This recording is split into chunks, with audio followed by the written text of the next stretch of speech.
a partir do verso 42. E perseveravam na doutrina dos apóstolos e na comunhão, no partir do pão e nas orações. Em cada alma havia temor, e muitos prodígios e sinais eram feitos por intermédio dos apóstolos. Todos os que creram estavam juntos e tinham tudo em comum. Vendiam as suas propriedades e bens, distribuindo o produto entre todos, à medida que alguém tinha necessidade. Diariamente perseveravam unânimes no templo, partiam pão de casa em casa e tomavam as suas refeições com alegria e singeleza de coração, louvando a Deus e contando com a simpatia de todo o povo. Enquanto isso, acrescentava-lhes o Senhor dia a dia os que iam sendo salvos. Até aqui a palavra do Senhor. A igreja pode tomar assento.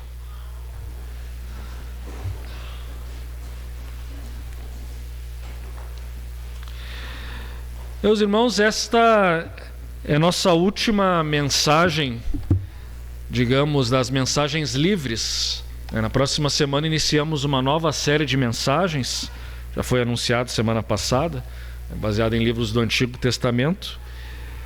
E esta é uma mensagem que eu preparei para esta manhã, e peço desde já perdão aos irmãos se ela parecer um pouco, talvez um pouco técnica ou didática demais.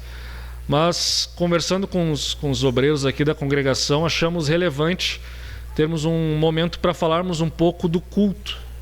O culto que praticamos aqui no nosso lar, na nossa casa. E a primeira questão que nos colocamos, e quando lemos esse texto bíblico nós nos colocamos, essa questão é: podemos voltar a ter um culto como era na igreja primitiva? Vocês sabem, muitas igrejas e muitas pessoas dizem assim: não, a igreja de hoje ela está corrompida. Nós temos que voltar a ser como era a igreja primitiva. Temos que voltar a nos reunir, a cultuar a Deus do jeito que eles faziam. E se eles se uniam em casas, nós temos que nos reunir em casas também. Se eles tinham um culto bem simplificado, nós temos que ter um culto bem simplificado também. Se eles tinham tudo em comum, nós não temos que ter tudo em comum. Aqui as pessoas param de se comparar com a igreja primitiva. Por que eu dou esse exemplo do ter tudo em comum? Porque as pessoas normalmente vão para o texto bíblico, como esse texto que nós lemos, o texto de Atos, e elas acham muito bonito a descrição do que a igreja primitiva fazia.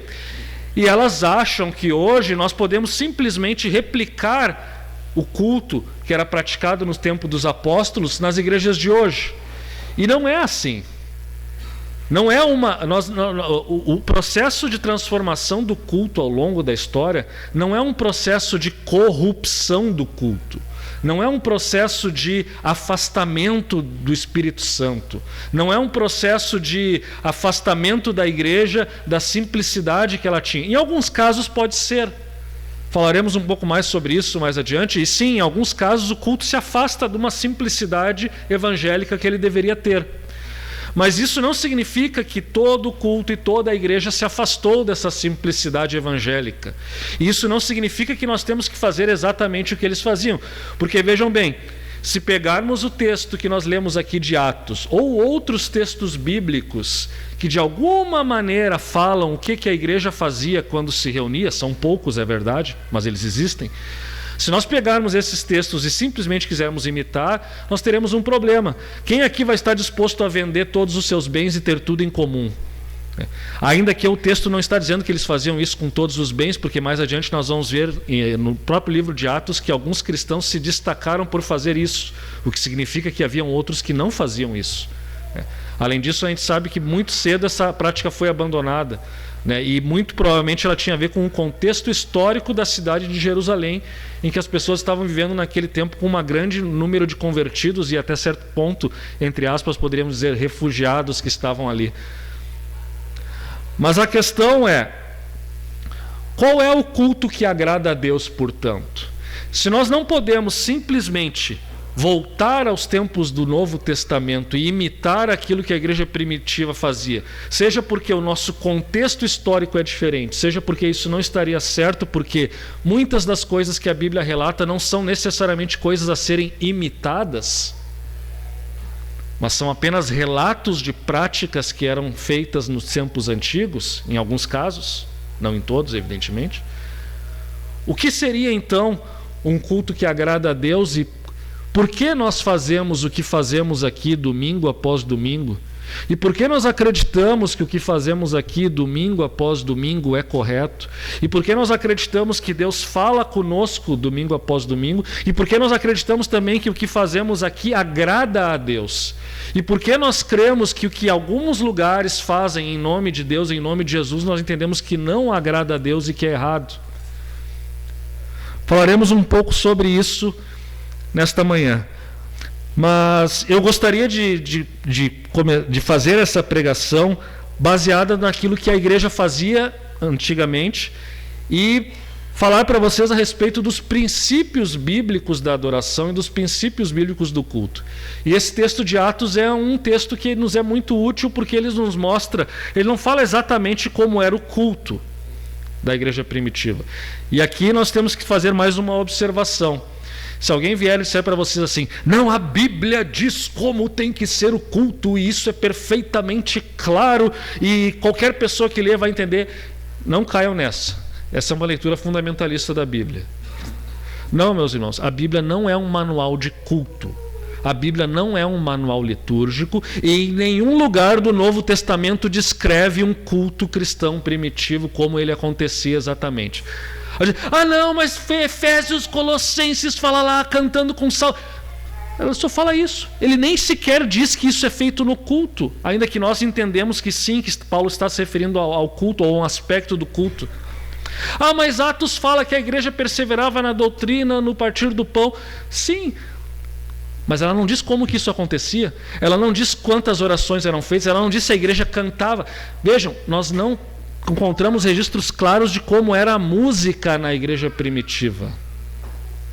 Porque hoje nós pensamos em música, nós já pensamos em instrumentos e tal, mas nós não temos nem sequer indícios arqueológicos de que haviam instrumentos nas igrejas antigas. Simplesmente não há registros. E quando a Bíblia fala em cânticos e salmos, pode ser simplesmente um cântico vocal de uma pessoa inspirada, porque no mundo antigo, não sei se vocês já viram cenas, às vezes alguns filmes mostram os judeus ortodoxos lendo a Bíblia e se mexendo, e às vezes parece que eles fazem uma melodia enquanto leem. Isso pode ser considerado cântico, mas para nós não é considerado música, parece que ele está simplesmente recitando um texto bíblico. Mas exatamente isso no mundo antigo, segundo alguns estudiosos, era considerado cântico, mas é um cântico mais ou menos ritmado, mais ou menos melódico, que a pessoa está lendo a escritura e ela lê com o seu corpo e ela vai moderando o tom da sua voz. Será que era assim a música na igreja primitiva? Não sabemos, não temos indícios. A Bíblia não diz quantas músicas têm que ser cantadas. A Bíblia não diz quantas orações têm que ser feitas. A Bíblia não diz quanto tempo deve durar um sermão, e nem se tem que ter sermão, ainda que nós entendamos que sim. A Bíblia não diz com clareza que a ceia deva ser celebrada em tal periodicidade, ainda que entendamos que deve ser feito com a maior frequência possível. A Bíblia não diz quanto tempo dura o culto. A Bíblia não diz nem qual é o dia principal, ainda que entendamos a partir de princípios bíblicos que domingo é o dia por excelência do culto.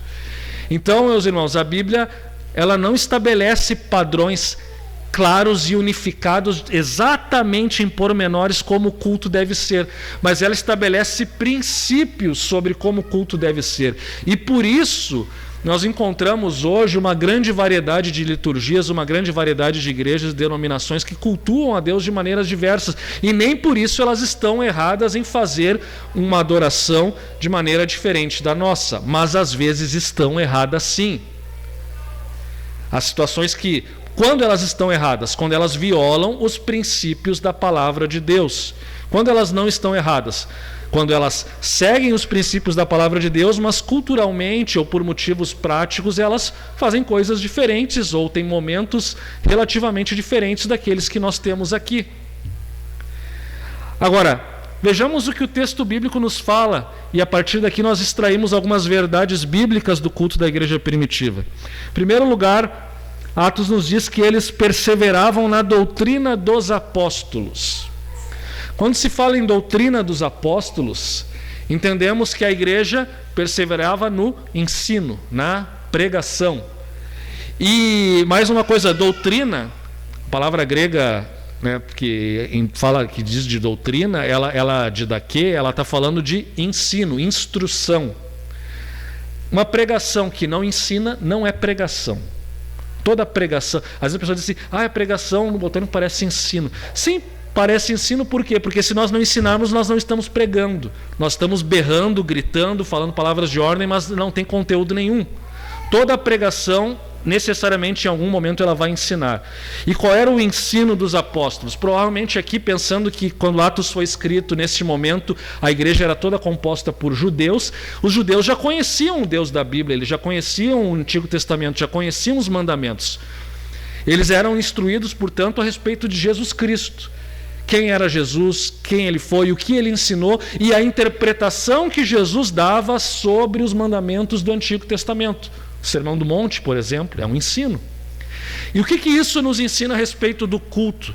Verdades fundamentais. Primeiro, que o culto tem ensino, ele tem pregação. Se não tem pregação, não é culto. E em segundo lugar, que não se pode desvincular o culto da nossa ética pessoal.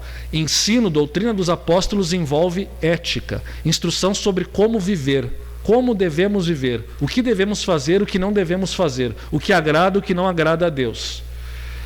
Não adianta nós virmos cultuar a Deus, cantarmos, orarmos, participarmos, ouvirmos, mas a nossa vida está totalmente dissociada daquilo que nós cantamos, oramos e ouvimos na igreja. Nós já temos esses precedentes no Antigo Testamento. Misericórdia quero e não sacrifícios. Mais vale obedecer do que sacrificar. Encontramos esses versículos em várias passagens do Antigo Testamento. E o que eles nos mostram? Que não tem como desvincular a nossa vida e o nosso coração da adoração. E o ensino dos apóstolos e qualquer pregação, ela tem necessariamente também um conteúdo ético de como viver. Portanto, Deus aceita o nosso culto quando nós nos reunimos em seu nome e estamos dispostos a obedecer. Se não há disposição em obedecer, se não há disposição em seguir o que a sua palavra diz, Deus não aceita o nosso culto. É como Deus fala lá em Isaías, eu não aguento mais as solenidades de vocês, as luas novas, as festas, eu não aguento, eu não suporto. São palavras fortes que o profeta Isaías usa no início do livro de Isaías. E por que Deus não suporta mais? Porque o povo estava lá, tinha todo um cerimonial, todo um estilo musical, talvez sermões, enfim, mas o coração do povo não estava envolvido com aquilo, o coração do povo não queria obedecer, o coração do povo estava nos outros ídolos e na moral que esses outros ídolos ofereciam, que era uma moral mais liberal, uma moral mais frouxa. Eles não queriam fazer a vontade de Deus, não queriam guardar a lei de Deus, e Deus, portanto, não aceitava o seu culto, por mais belo esteticamente que ele fosse. Então, a primeira verdade que a palavra nos ensina sobre o culto é necessário. O culto tem ensino e tem pregação. Esse ensino e pregação envolve a vida de Cristo, envolve também o como devemos viver. E se a nossa vida está dissociada disso, Deus não aceita a nossa adoração, não importa o que façamos. Mas a igreja, além de perseverar na doutrina que era ensinada nos cultos, ela também perseverava na comunhão. Aqui outro termo importante. Por que é importante congregarmos? Por que é importante virmos os cultos? Por que é importante participarmos de iniciativas que nos fortalecem nossos relacionamentos, como, por exemplo, os pequenos grupos ou outras atividades que a igreja faz? Por que isso é importante? Porque isso fortalece a comunhão, segundo aspecto da vida cristã e do culto.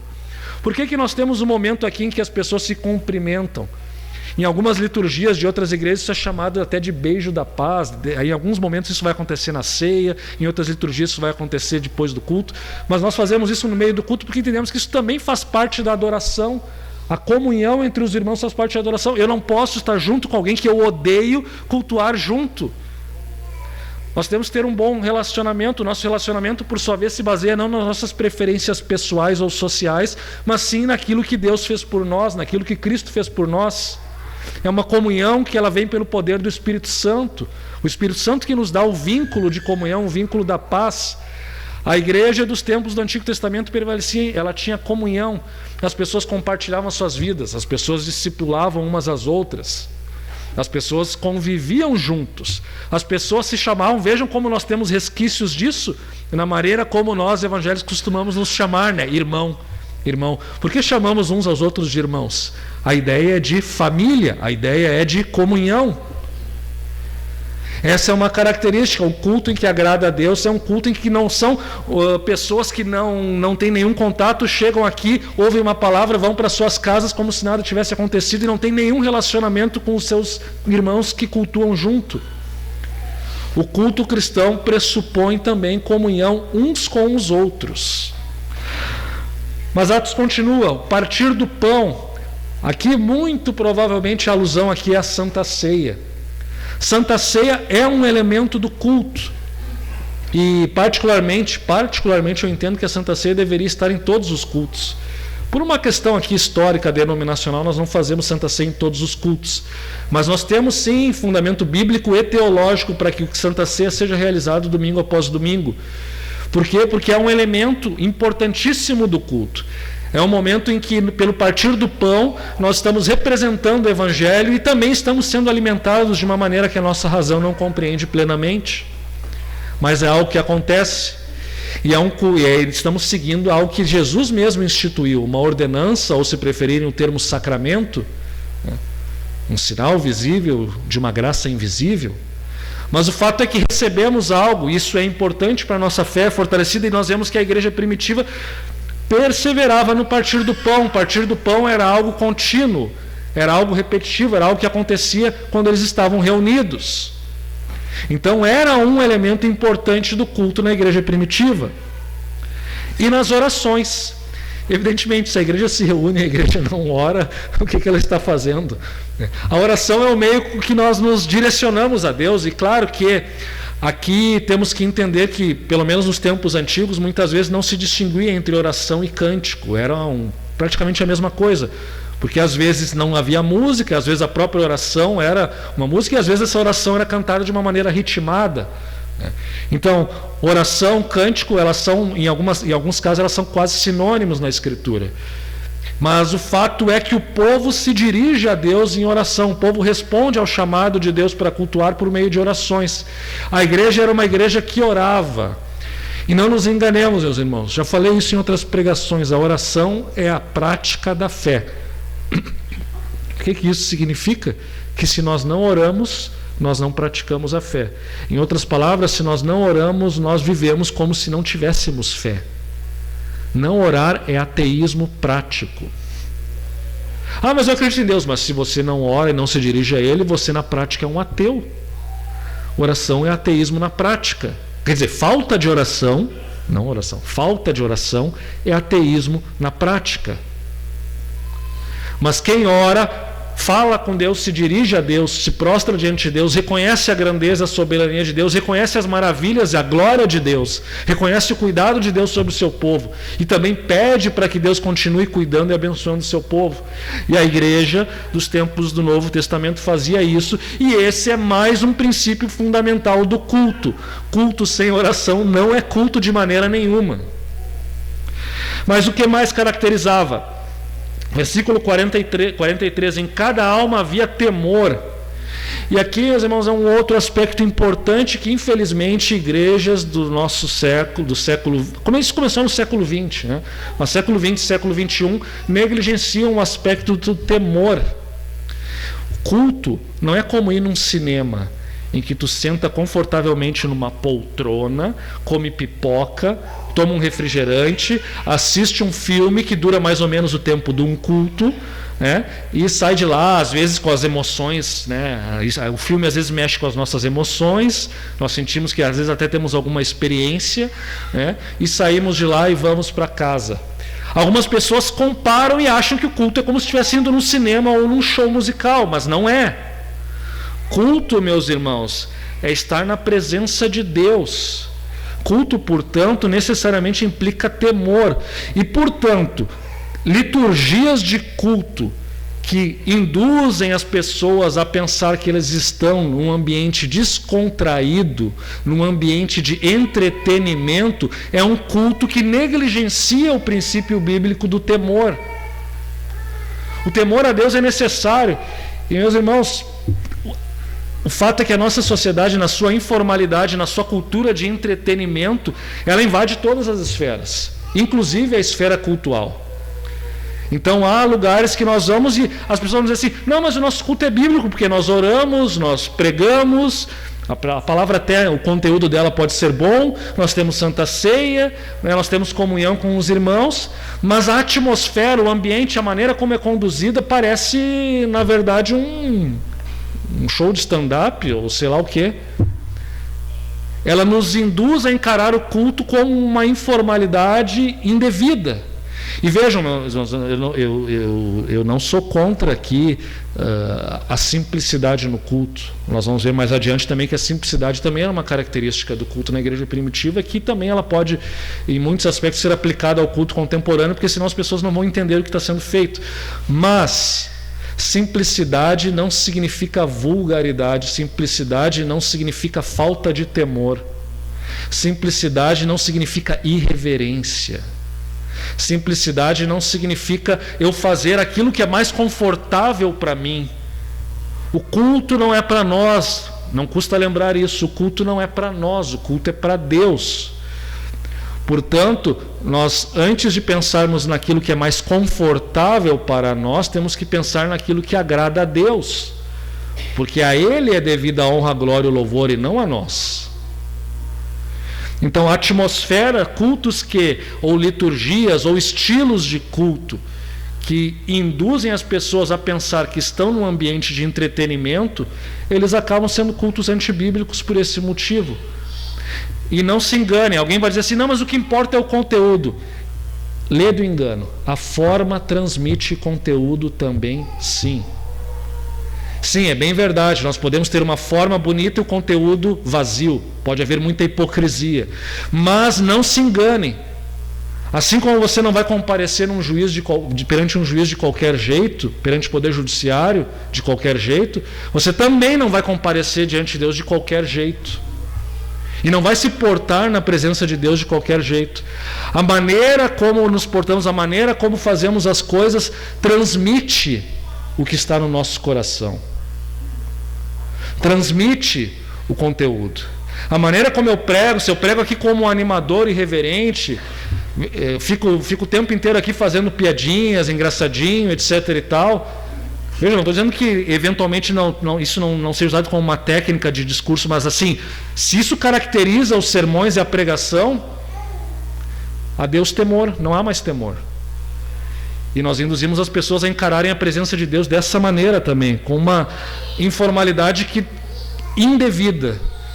E vejam, Deus é Pai, temos comunhão com Ele, comunhão de família, mas isso não significa que devemos abandonar o temor. Nas almas das almas daqueles que serviam a Jesus Cristo há 2000 anos atrás havia temor. E junto com o temor, muitos prodígios e sinais eram feitos por intermédio dos apóstolos. Eu poderia fazer uma pregação sobre isso, sobre o papel do sobrenatural no culto, o papel do Espírito Santo no culto. Nós somos uma igreja pentecostal, vocês sabem, a Assembleia de Deus ela surgiu assim, a ação do Espírito Santo, falar em línguas, dons de profecia, dons de cura, dons de milagres, um culto mais espontâneo. As pessoas expressam a sua alegria no Espírito e por aí vai. Essa é uma característica do culto pentecostal e veja, ela não está errada. Essa herança pentecostal que nós temos e que aqui na nossa congregação talvez ela pareça um pouco mais mitigada para alguns, o fato é que essa herança ela não é errada. Ela está certa, nós só adoramos a Deus com liberdade, mas apesar disso, a palavra de Deus também nos diz que há ordem no culto. E a carta de Paulo aos Coríntios é bem clara a respeito disso. Um culto desordenado, um culto bagunçado não glorifica a Deus. E há uma outra consideração a ser feita. Prodígios e sinais eram feitos por intermédio dos apóstolos. Nós não sabemos se todo culto em que a igreja se reunia, prodígios e sinais eram feitos. É possível, talvez, que naquele período de estabelecimento da igreja, com a presença dos apóstolos, isso até acontecesse com mais frequência. Nós sabemos que para estabelecer a igreja era necessário manifestações sobrenaturais mais fortes, isso dá mais força, mais credibilidade, mais maravilhamento. É um período de estabelecimento da igreja. Agora, há um desvio aqui na nossa vertente pentecostal quando nós achamos que todo culto tem que acontecer algum milagre, que em todo culto algum demônio tem que ser expulso, que em todo culto alguém tem que ser curado, que em todo culto alguém tem que fazer uma profecia ou falar em línguas e ser traduzido imediatamente. E por aí vai. Se criou, às vezes, em certos meios, e não só nos meios pentecostais, nos meios carismáticos em geral, se criou uma expectativa pelo sobrenatural no culto, de tal maneira que as pessoas pensam que se algo estranho não acontece, não é culto e Deus não está presente. Meus irmãos, isso é um engano, isso é uma distorção mundana da verdade pentecostal. É uma distorção do culto bíblico. Porque no culto bíblico, o Espírito Santo se manifesta quando Ele quer. E aqui está a grande questão e a grande distorção que nós vemos em muitos cultos hoje, quando o culto se afasta do que a Escritura diz. Porque na ânsia de que algo diferente aconteça, para que os que buscam isso saiam satisfeitos, muitas vezes as lideranças do culto fabricam manifestações sobrenaturais para agradar o público. E aí o culto se torna um circo. E aí não é muito diferente daqueles que encaram o culto como entretenimento. Porque aí já não é mais o Espírito Santo agindo. O que nós temos aqui é pessoas oportunistas que simulam experiências espirituais. Eu iria usar uma expressão mais forte, mas eu não vou usar, em respeito inclusive ao púlpito aqui. Mas há situações em que as pessoas simulam experiências espirituais para parecer que o culto é mais espiritual. E aqui isso meus irmãos, eu vou falar isso com todas as letras, isso é uma desgraça para a igreja. É uma desgraça por quê? Porque o incrédulo que entra vê isso e ele percebe que tem algo errado ali. E aí as pessoas olham e pensam que é um bando de louco que fica se auto-induzindo psicologicamente e que não tem nada de espiritual e sobrenatural ali. Quando a igreja envereda por esse caminho, é assim que ela é vista lá fora. E infelizmente esse tipo de prática acaba fazendo com que as pessoas tenham medo da ação do Espírito Santo, por achar que sempre que acontecer alguma coisa, isso aí é manipulação psicológica da liderança, isso é manipulação psicológica do líder de louvor, isso é manipulação do irmão ali mais exaltado que está pulando ou gritando, etc. e tal. E não, meus irmãos, nós somos pentecostais, nós sabemos que não é. Nós sabemos que existem manifestações espirituais hoje, as verdades, a ação do Espírito Santo, de uma maneira sobrenatural, com dons, ela é atual, ela é contemporânea, ela é para o nosso tempo, e isso sim, acontece no culto, sim.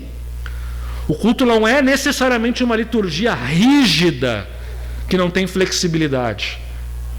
Há abertura para a ação do Espírito Santo, mas é o Espírito Santo que age, não somos nós que inventamos a ação do Espírito Santo. Então, quando a igreja começa a ter uma expectativa de que sempre tem que acontecer, ela começa a usar artificialidade. E isso é um mau testemunho da Escritura. E é um culto que Deus não aceita. É um culto que não agrada a Deus, porque não é o Espírito Santo agindo. Agora, continuando. Todos os que creram estavam juntos e tinham tudo em comum, vendiam suas propriedades e bens, distribuindo produtos entre todos à medida que alguém tinha necessidade. Esses versículos nos mostram que nós não podemos simplesmente pegar tudo que a igreja fazia no livro de Atos e aplicar para os tempos contemporâneos, como eu falei na introdução. Se nós fizermos isso, então todo mundo aqui tem que vender seus bens e viver em comunidade. Mas Lucas, o que ele está falando aqui é numa situação específica do contexto do surgimento da igreja em Jerusalém. Aquela igreja em que muitas pessoas não eram de lá, mas estavam lá tendo a experiência com o Espírito Santo e não podiam voltar. E haviam pessoas de posse que também creram, e muitas dessas pessoas de posse venderam suas propriedades e tinham aquilo em comum e ajudavam a sustentar essas pessoas que não podiam voltar. Agora, ainda que essa espécie de, alguns falam de comunismo, né? Ainda que também se diverge sobre se isso era, como eu falei, o texto não está dizendo que todo mundo vendia suas propriedades, mas está dizendo que havia essa prática de vender propriedades. E quando havia a prática de vender propriedades, não está dizendo que vendiam todas as propriedades, mas que vendiam propriedades que tinham. E disponibilizavam isso e havia uma administração em comum. Mas, vejam bem, ainda que isso não seja um princípio que tenha que ser vivido hoje, ou melhor, uma prática que tem a ser imitada literalmente hoje, há aqui um princípio que é válido para a igreja. E novamente é um princípio que está relacionado com a comunhão, é um princípio que está relacionado com aquilo que a igreja faz hoje da obra social. A ação social da igreja, o cuidado com os irmãos necessitados, o cuidado com aqueles que precisam. Isso sempre caracterizou a igreja ao longo dos séculos. E evidentemente que uma das formas pelas quais isso acontece é quando nós contribuímos financeiramente. Por que nós não tiramos o ofertório do culto? Algumas igrejas não colocam isso no meio do culto e nós mantemos essa prática de ter no culto. Porque a oferta é um ato de adoração. Nós adoramos a Deus quando damos o nosso dinheiro. E esse dinheiro muitas vezes é usado não só para as necessidades da igreja, mas também para aqueles que necessitam. Porque a igreja tem obras sociais. A Assembleia de Deus de Porto Alegre ela não é negligente nisso. A Assembleia de Deus de Porto Alegre tem várias obras sociais que precisam não apenas do nosso recurso financeiro, mas também da ajuda do trabalho voluntário dos nossos irmãos. Já anunciamos aqui algumas vezes que o voluntariado, quem quiser participar, isso é permitido, é possível e é necessário. Ou seja, ajudar a obra social e ajudar os necessitados sempre caracterizou a igreja primitiva, e em algum momento isso também está relacionado com o culto também, na maneira em que contribuímos para que isso possa continuar a acontecer. E continua o texto bíblico: diariamente perseveravam unânimes no templo. Que observações podemos fazer aqui? Diariamente, de alguma maneira o culto era diário. Nós vamos dizer assim, temos que cultuar a Deus diariamente hoje, no século XXI. A resposta é sim e não. O contexto mudou. Nós não podemos vir até a igreja todos os dias. Mas a prática de a igreja estar aberta com culto, com a oração diária, oração da manhã, oração da noite, isso caracterizou a igreja ao longo dos séculos. Na Idade Média isso era muito comum.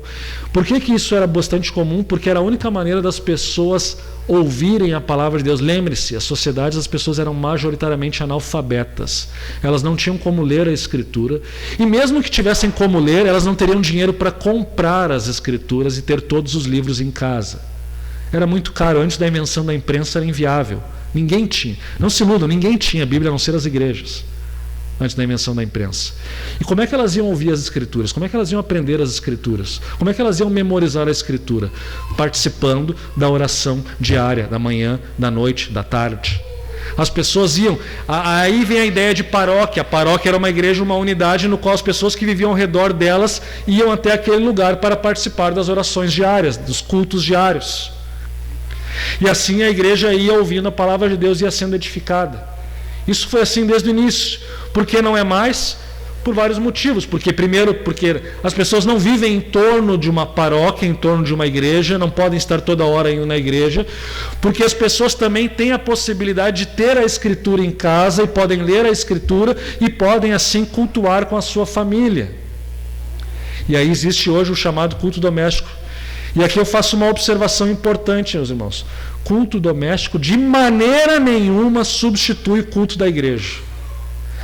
Eu cultuo com a minha família. Você não está congregando, você não tem comunhão com a igreja nem com os irmãos. Isso é desigrejado.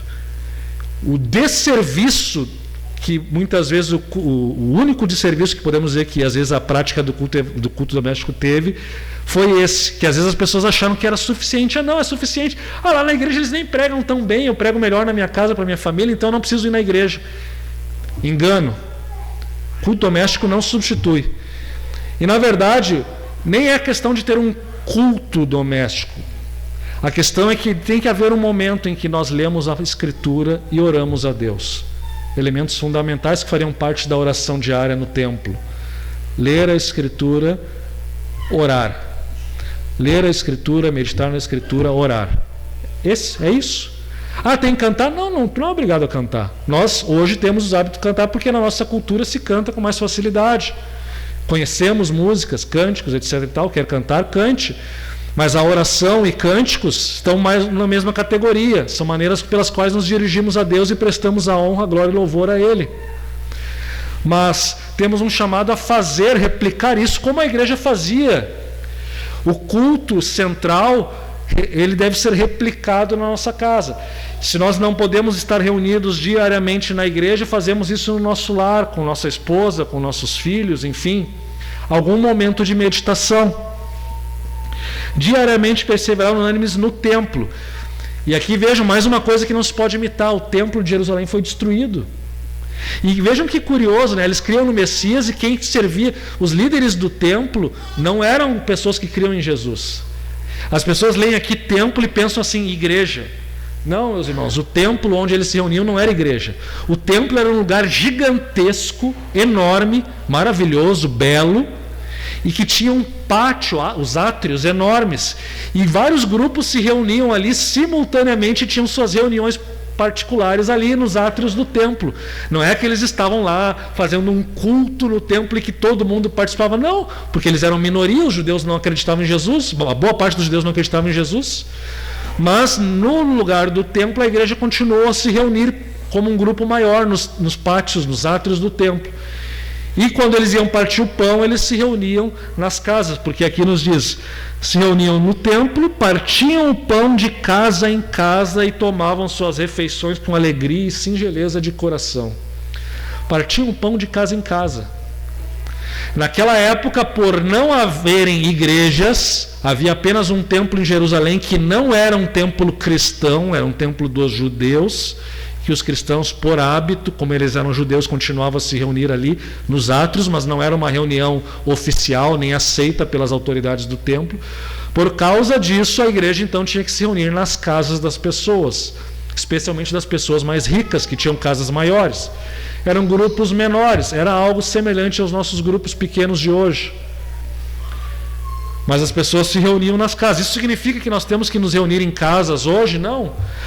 E Deus me deu uma visão de que a igreja de verdade é aquela que se reúne nas casas. Não, Deus não te deu essa visão.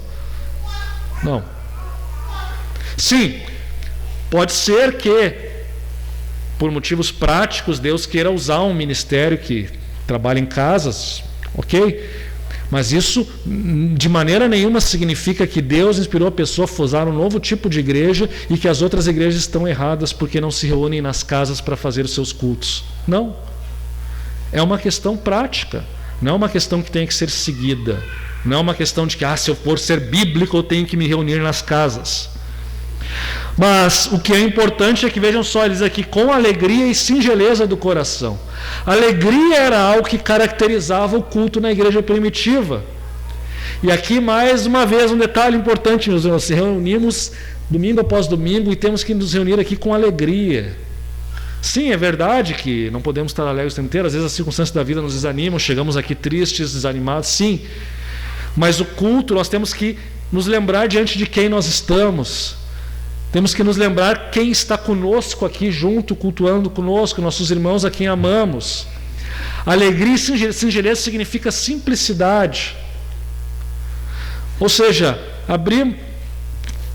esquecemos um pouco do quão complicada está a nossa vida e nos alegramos na presença de Deus. E o culto, em certo sentido, ele é muito simples. Nós expressamos o nosso amor por Deus, quem Ele é, falamos do que Ele tem feito por nós, daquilo que Ele fez, daquilo que Ele fará, daquilo que Ele é, e ouvimos o que Ele tem para falar para nós. E temos comunhão com Ele nas orações, nos cânticos, na ceia. Alegria e singeleza. A igreja primitiva se caracterizava pela alegria, e a alegria é uma característica que o cristão não deveria ter perdido. Nós, no nosso culto, devemos ter alegria também. E não apenas no culto aqui, mas no dia a dia. A igreja deve ser conhecida pela sua alegria, alegria no Senhor, alegria em Cristo. Ela louva a Deus, verso 47, louvando a Deus e contando com a simpatia de todo o povo. Adoração, louvor em Cristo, adoração a Cristo Jesus, alegria em Cristo Jesus deve ser a nossa característica, a característica do nosso culto. Cristo e o louvor devem ser o centro. O louvor a Cristo, o louvor a Deus é o centro do culto, não o ser humano. Por isso o cuidado que temos com as músicas que selecionamos, porque não é sobre mim. Não é sobre como eu sou espiritual, sobre como eu vou buscar a Deus, sobre como eu me esforço para estar aqui, sobre como eu sou uma pessoa maravilhosa porque venho na igreja cultuar a Deus. Isso é egocentrismo. Não é isso que a gente oferece a Deus. O culto é sobre Deus. O louvor a Deus é o centro do culto. É o que caracteriza. A glória de Deus é o propósito do culto. Quando nós oramos aqui na abertura do culto, nós sempre pedimos para que o nome de Deus seja glorificado e a fé da igreja edificada. Edificação da nossa fé, glorificação do nome de Deus, os dois propósitos das nossas reuniões. Se isso não acontece, não estamos alcançando os nossos objetivos, o nosso propósito. A igreja louvava a Deus e vejam só que interessante isso, ela contava com simpatia de todo o povo. A alegria, a simplicidade, a comunhão que eles tinham era algo tão belo que transbordava as fronteiras da igreja. O povo, aqueles que não criam em Jesus Cristo, olhavam para a igreja e achavam aquilo muito bonito, achavam aquilo muito simpático. Em algum aspecto era isso que caracterizava o movimento evangélico algumas décadas atrás, né? Um povo alegre, um povo feliz, um povo bondoso, um povo benigno, um povo honesto. Contávamos com a simpatia do povo. O que foi que nós perdemos que hoje não contamos mais com a simpatia, pelo menos nesse sentido? E aqui mais uma vez uma observação. Há momentos em que nós vamos sim gozar da simpatia dos que não creem. Isso está certo, isto é bíblico, quando é pelos motivos corretos. Esses aqui eram os motivos corretos. Mas a Bíblia vai dizer, o próprio livro de Atos vai nos mostrar que logo em seguida se levantou perseguição contra a igreja. A igreja passou a ser odiada. Ela contava com a simpatia e agora ela passa a ser odiada. Ou seja, o evangelho passou a ofender a cultura na qual eles estavam e eles passaram a ser odiados. Então nós, cristãos, vivemos sempre assim numa balança. Por um lado, há momentos que o povo nos ama, mas isso não pode ser um ídolo para nós. A simpatia e a aprovação do mundo de maneira nenhuma pode ditar o culto cristão. Às vezes vamos ser perseguidos por causa do que cremos, por causa da doutrina dos apóstolos e daquilo que nós acreditamos ser o certo e errado, eles vão nos odiar. E se nós, por querermos a simpatia do povo, abrirmos mão de nossos valores, nós somos nada mais do que traidores da fé. E infelizmente, a igreja está cheia de traidores. As vertentes liberais da fé cristã, são predominantes em países de primeiro mundo, nos Estados Unidos, na Europa, pelo menos em denominações tradicionais. Por que vocês acham que tem tantas divisões hoje? Porque os traidores tomam o poder e dizem, não, agora, na verdade, milagres nem existem, Jesus não ressuscitou dos mortos, e na verdade nós podemos viver como bem entendermos, etc. e tal. Esses inimigos da cruz de Cristo tomaram poder e aquele remanescente fiel que serve a Jesus Cristo e persevera na doutrina dos apóstolos, rompe com essa liderança corrupta e perversa e traidora, que não é melhor do que Judas. Eles rompem com essas pessoas e abrem uma nova denominação, renovada, às vezes vai se chamar renovada, ortodoxa, não sei, existem diversos termos, às vezes nem usam esses termos, mas qual é a ideia? A ideia é de perseverar na doutrina dos apóstolos. E por causa disso, muitas vezes, eles sofrem a rejeição do mundo. E aqui, então, a grande questão é essa. O mundo vai nos odiar, mas que o mundo nos odeie pelos motivos certos. E o mundo vai nos amar, vai simpatizar conosco, mas que ele simpatize também pelos motivos certos, e não pela nossa traição à fé. É nessa corda bamba que nós andamos, nessa balança que nós andamos entre a simpatia e o ódio do mundo. As duas coisas de alguma maneira vão acontecer conosco. E o nosso culto também é orientado por isso. Não abrimos mão daquilo que glorifica a Deus. Mas ao mesmo tempo o nosso culto, na medida que reflete a comunhão entre os irmãos, a comunhão com Deus, a beleza da glória de Deus, ele também vai contar com a simpatia daqueles que estão de fora. Então, meus irmãos, Atos nos mostra, e ele conclui dizendo que, enquanto isso, acrescentava-lhes o Senhor dia a dia os que iam sendo salvos. No final das contas, era Deus que estava por trás de tudo. É Deus que chama as pessoas. E, portanto, Deus acrescenta aqueles que são salvos. A igreja crescia, a igreja prosperava. E agora aqui, o nosso horário ele já está bastante avançado, Eu vou encerrando, eu quero encerrar, mas antes de encerrar eu quero comentar muito brevemente aqui o que nós fazemos e por que achamos que é certo. Vocês sabem, aqueles que são pontuais, que estão aqui desde o início do nosso culto, e se não são, o meu chamado aqui é para que o sejam, para que estejam aqui desde o início do culto, mesmo que às vezes atrasemos alguns minutos para iniciarmos, é importante estarmos aqui desde o início, para entendermos que o culto não é simplesmente a pregação, o culto não é simplesmente a oração, mas o culto é um todo, é um processo, que tem início, meio, fim. E quando nós iniciamos o culto, nós iniciamos sempre lendo um versículo bíblico, que é um versículo que nos chama a adorar, é a chamada. Por quê? Porque temos a convicção de que o culto não é o que nós fazemos a Deus, é nós indo a Deus, mas é Deus nos chamando para adorar. O culto é resposta. É uma resposta que nós oferecemos a Deus, mas se Deus não nos chama antes, nós não estaremos aqui. Então lemos um verso que nos chama a adorar a Deus. E fazemos uma oração de invocação. O que é invocação? Pedir para que Deus, por meio do seu Espírito, esteja presente em nosso meio, que o seu nome seja glorificado, que a fé da igreja seja edificada. Mas ao mesmo tempo, nós fazemos uma oração de confissão de pecados. E sim, há igrejas que vão ter um momento específico para confissão. Por que nós colocamos tudo isso numa só oração no início? Porque a nossa tradição pentecostal não tem tradição de fazer oração de confissão de pecados. Infelizmente, pelo menos na grande maioria das igrejas pentecostais, carismáticas e independentes do século XXI, eles abandonaram esse hábito. Talvez por motivos pragmáticos, que os americanos, que são campeões de pragmatismo, fizeram isso na liturgia deles lá, e aí os missionários vieram de lá para cá e imitaram essa liturgia pragmática. Ou seja, uma liturgia que, para quem vem de fora, essa pessoa entenda e ela se sinta confortável e queira vir outra vez. Mas talvez aí o pragmatismo foi longe demais ao tirar a confissão. Por quê? Porque a confissão é um elemento do nosso dia a dia, é um elemento do culto. Isaías nos fala lá que Isaías se sente indigno de estar na presença de Deus. Nós somos indignos de estar na presença de Deus. Somos lábios impuros. Precisamos, portanto, confessar nossos pecados para poder cultuar a Deus em espírito e em verdade, com a consciência limpa e tranquila. Por isso, temos sim a confissão. Ela é no início. E ela é no início por quê? Porque ela não faz tão parte da tradição cultual dos cultos pentecostais, e talvez para não causar um impacto muito forte na mente de quem está acostumado com a tradição mais livre da tradição pentecostal, nós já colocamos junto com a oração de invocação. Fazemos as duas orações numa só.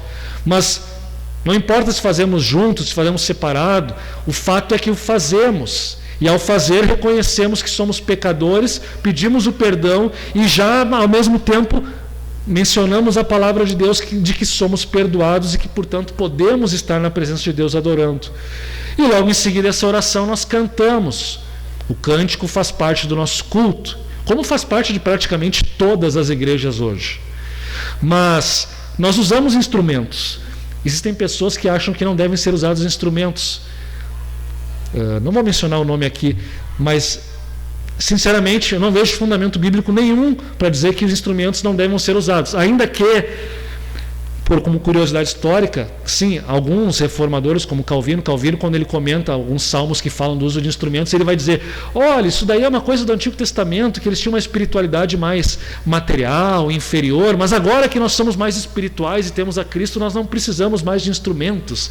Agora nós temos direto o Espírito Santo. Mas me desculpem, ou nós não entendemos muito bem o que Calvino quis dizer aqui, ou Calvino está errado, e provavelmente ele está errado sim. É uma concepção espiritualizada demais do culto bíblico. Nós não podemos simplesmente desprezar o Antigo Testamento e descartar o Antigo Testamento. Por isso, nós entendemos que sim, instrumentos, desde que não sejam usados para manipular as pessoas, e nós sabemos que a linha é muito tênue entre a manipulação e o uso autêntico, mas o fato é que procuramos que os instrumentos não sejam usados para manipular as pessoas e as emoções das pessoas, mas é um acompanhamento para nos ajudar no culto e na adoração. E cantamos, e você sabe, procuramos cantar aqui letras bíblicas, procuramos cantar letras que falem de Deus, porque o culto é para Deus e não para nós. E depois temos um momento, como eu falei aqui, de cumprimentarmos os irmãos, porque entendemos que isso é importante, porque expressa a comunhão que caracteriza a igreja. Por que nós fazemos uma oração intercessória? Porque a oração faz parte do culto. E a oração pode ser ações de graças, que nós fazemos também, pode ser de adoração pelo que Deus é, e pode ser também de petição, quando pedimos. Portanto, temos a oração de petição. Fazemos isso após a leitura dos salmos. E por que lemos o salmo? Paulo nos diz lá que nós devemos, em vez de nos embriagar com vinho, devemos nos encher do Espírito cantando salmos, hinos e cânticos espirituais. O salmo sempre fez parte da adoração do povo de Deus, seja no Antigo Testamento, seja no Novo. A igreja sempre cantou salmos. E às vezes nós cantamos alguns salmos aqui, mas é difícil cantar um salmo inteiro. Por isso nós costumamos fazer uma leitura responsiva. Leitura responsiva era algo que era muito comum no judaísmo do Antigo Testamento. A igreja herdou isso também. E nós recuperamos e lemos o salmo, por quê? Porque achamos que o salmo vai nos instruir na nossa oração pessoal também. Ao ler o salmo, nós estamos passando para a igreja a mensagem de que os salmos devem ser lidos, orados e praticados pela igreja nas suas devoções do lar, nas suas devoções diárias. E depois disso, continuamos a cantar, oramos pelo pregador, para que ele seja iluminado pelo Espírito de Deus, para que Deus fale conosco pela pregação. A pregação tem o seu momento central no culto, mas a pregação junto com a ceia, a mesa da ceia, quando temos a ceia também é um elemento central do culto. Eu não quero colocar aqui um acima do outro, pregação acima da ceia acima da pregação. Seria um equívoco em qualquer circunstância. Às vezes o católico coloca a ceia acima da pregação, é um erro. Mas também, simplesmente dizer que o culto se baseia somente na palavra também não está totalmente correto. Então é a palavra com o sacramento, a palavra com a ordenança, a palavra com a Santa Ceia. São elementos importantes do culto. E na ceia, vocês percebem que sempre eu chamo aqui o Augusto e nós falamos aqui, agora nós vamos dar graça como Jesus deu graça. Aquilo que nós cantamos, é realmente certo dar-te glória e render-te graças, é uma oração. É uma oração. Nós estamos cantando uma oração, literalmente.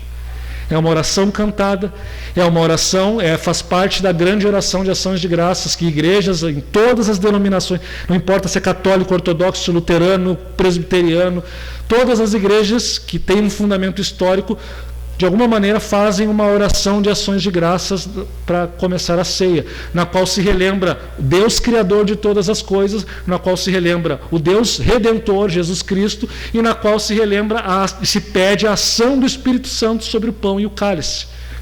O que nós cantamos é a primeira parte desta grande oração de ações de graças. Depois eu oro agradecendo pela obra de Jesus Cristo, e depois eu oro para que o Espírito Santo venha sobre o pão e o cálice.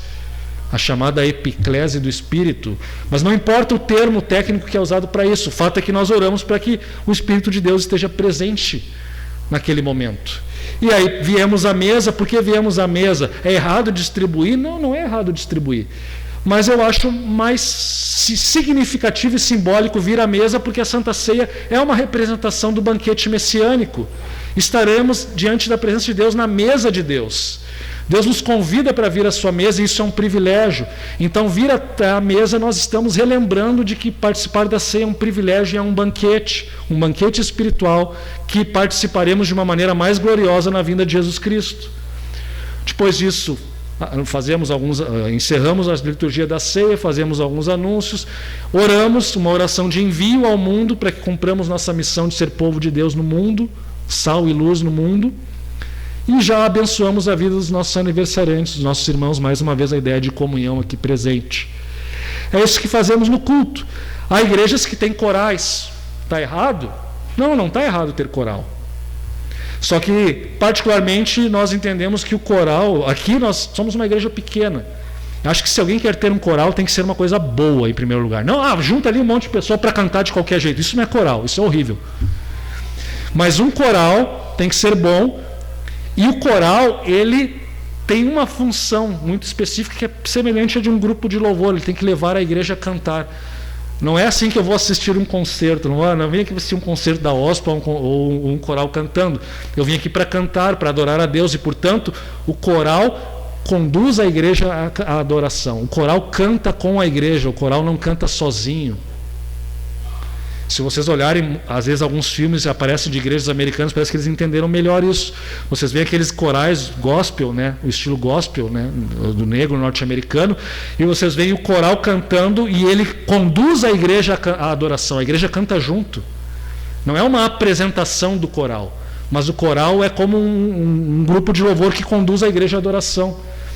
Por que a igreja tem que cantar? Porque nós participamos do culto. Veja, isso é uma outra característica. Como a gente vê aqui em Atos, a igreja participava do culto. Cantar é uma maneira de participar do culto. E nós não queremos que vocês venham aqui para assistir alguém cantar, mas que vocês cantem junto. Por isso vocês são chamados a cantar e não assistir aqui o Edileno, ou o Augusto, ou a Rosane, seja lá quem for que estiver aqui cantando. Não, vocês cantam junto. Rodrigo, hino especial, tradição assembleiana, é errado? Eu não diria que é errado, mas nós não temos aqui porque, primeiro, às vezes a pessoa chega aqui, a gente cansou de ver, às vezes, hinos que não tem absolutamente nada a ver com a glória de Deus ou com o culto. Às vezes a pessoa chega lá, tem um hino especial, pede para cantar e tu nem sabe que ela vai cantar e... horrível. Não dá, um desastre.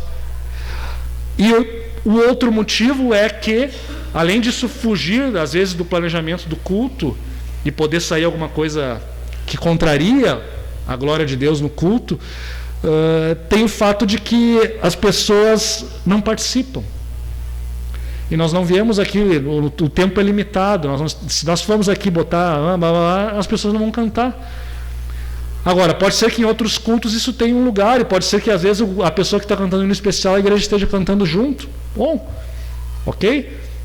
Então percebam, meus irmãos, existem diversas maneiras de cultuar, mas existem maneiras que são, princípios que são bíblicos, e cabe a nós termos sabedoria. O nosso culto, ele não é um culto fixo que não vai mudar nunca. Ele está em constante aperfeiçoamento. Quem me conhece aqui, eu estou aqui há um pouco mais de 5 anos, sabe como nós somos mudando gradativamente a nossa liturgia de culto. A ideia é sempre procurar se adaptar ao princípio bíblico, mas também fazer de uma maneira que a igreja possa participar, de uma maneira que a fé da igreja seja edificada, de uma maneira que aqueles que não conhecem a Cristo também possam participar. Todas essas questões são levadas em conta e elas estão em contínuo aperfeiçoamento. E no nosso culto, por sermos uma igreja pentecostal, não é errado dar glória a Deus, não é errado dar amém, não é errado manifestar a alegria no Espírito Santo. Isso acontece, ainda que muitas vezes de uma maneira muito tímida, mas ninguém aqui jamais reprimiu qualquer pessoa de falar em línguas, ou de dar glória a Deus, ou de dar aleluia. Ninguém nunca fez isso e nunca fará, porque nós entendemos que essa espontaneidade faz parte do culto e não atrapalha o culto de nenhuma maneira. Ela expressa a alegria do povo de Deus. Se estamos alegres, expressemos essa alegria, não há problema nenhum. Portanto, meus irmãos, este é o nosso culto. Excedi muitíssimo no horário, mas para não encerrar sem assim uma aplicação mais prática, eu vou só mencionar aqui as aplicações e peço perdão pelo horário. Em primeiro lugar, meus irmãos, o culto da igreja no passado, que deve ser replicado hoje por nós, é um culto vivo, no poder do Espírito Santo, que pressupõe, portanto, teologia e ética, que não é sensacionalista, mas que envolve a entrega do nosso coração. O quanto você tem entregue o seu coração a Deus, o quanto você vem aqui de fato disposto a adorar, e o quanto você vem, mais do que nada, disposto a obedecer a palavra de Deus, obedecer aquilo que Deus tem falado. A obediência é um elemento que faz parte do seu, como Paulo diz lá em Romanos 12, do seu culto racional. A nossa vida toda é um ato de culto, e ela se manifesta principalmente na obediência à palavra de Deus. O quanto você tem obedecido à palavra de Deus com sinceridade? Em segundo lugar, o quanto você tem privilegiado a comunhão com os irmãos? Você tem relacionamento com os irmãos? Procura participar dos grupos pequenos? Procura compartilhar a sua vida? Procura ajudar aqueles que estão necessitados?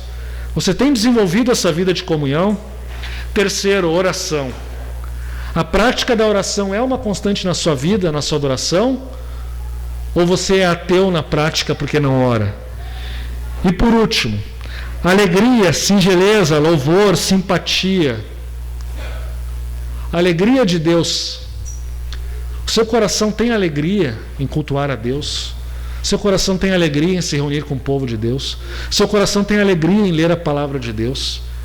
Quando você lê um salmo e vê expressões que falam da grandeza de Deus, isso aquece o seu coração?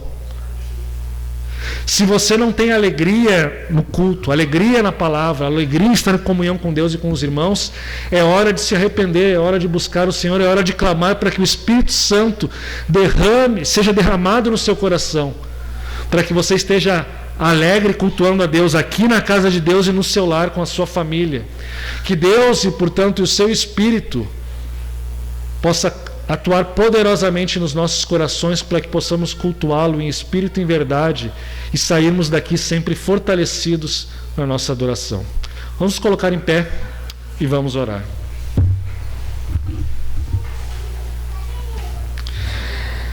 Deus eterno, de amor, de misericórdia, louvamos o teu nome nesta manhã e na tua presença, Senhor, chegamos reconhecendo, Senhor, que o nosso culto ele não é perfeito. Nós temos nossos pecados, temos nossas falhas.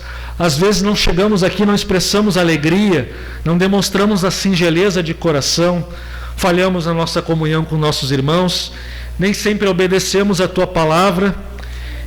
E tu Senhor, tu requer de nós a obediência, tu requer de nós o compromisso, tu requer de nós a comunhão contigo e com o teu povo.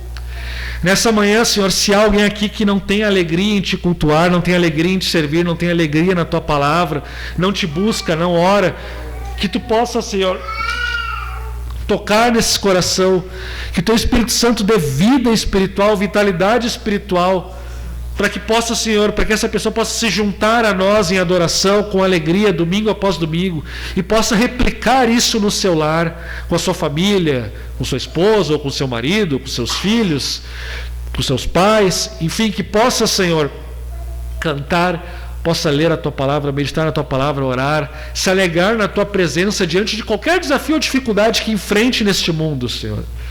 Que possamos nos caracterizar como uma igreja viva, uma igreja que conta com a simpatia do mundo pelos motivos certos, mas uma igreja também que sabe sofrer perseguição, se for o caso, por se permanecer fiel à doutrina dos apóstolos.